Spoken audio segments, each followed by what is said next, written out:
நான்காம் வகுப்பு 2ஆம் பாடம் பனைமரச் சிறப்பு.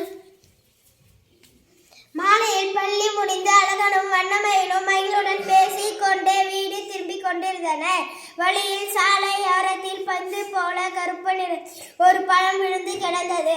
அதை எடுத்து பார்த்தனர். அது என்னவென்று தெரியவில்லை. அவர்கள் அவ்வழியிலே வந்த தாத்தாவிடம் இது என்னவென்று கேட்டனர்.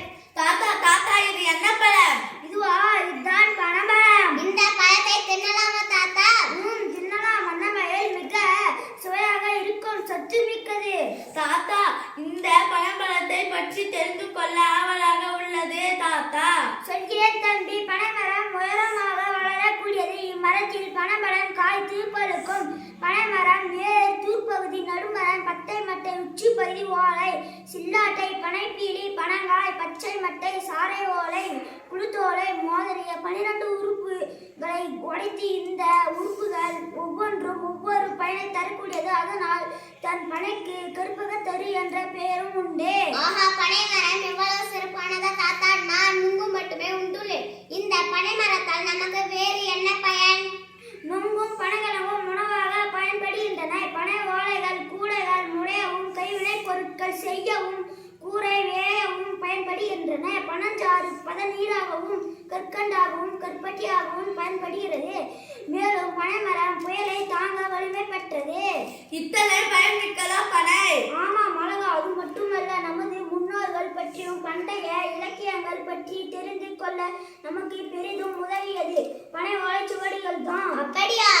பனைமரத்தின் வேர் நீரை தக்க வைத்துக் கொள்ளும் இயல்பு கொண்டது. இது நிலத்தடி நீர் மற்றும் உயர காரணமாக அமைகிறது. அப்பா, இம்மரத்திற்கு எவ்வளவு சிறப்பா?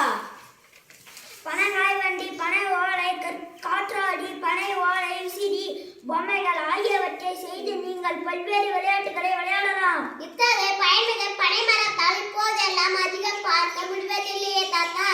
நன்றாக கேட்டேயம்மா. சொல்கிறேன் கேளுங்க. தமிழக இயற்கை வளத்தின் சான்றாக விளங்கும் பனைமரங்கள் ஏறி போகல வெட்டப்படுகின்றன. அதனால் அந்த மரத்தை சார்ந்து இருக்கும் பனக்கடை, பனை உழவன் போன்ற பறவைகள் தம் வாழிடங்களை இழந்து வருகின்றன. பனைமரம் இந்திய மனிதர்கள் இல்லை. இத்தனை உணர்ந்து நம் அனைவரும் பனைமர வெட்டப்படுவதை தடுக்க வேண்டும். பனைமரத்தினை பற்றி பல அரிசிய செய்திகளை உங்கள் மூலம் தெரிந்து கொண்டோம் தாத்தா. அறிந்து கொண்டதோடு விட்டு விடாதீர்கள். பனையின் சிறப்பினை உங்கள் நண்பர்களுக்கு மற்றவர்களுக்கு எடுத்து கூற வேண்டும். கட்டாயமாக கூறுவோம் தாத்தா.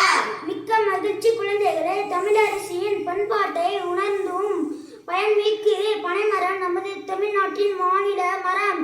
இந்த சிறப்பினத்து நம் பண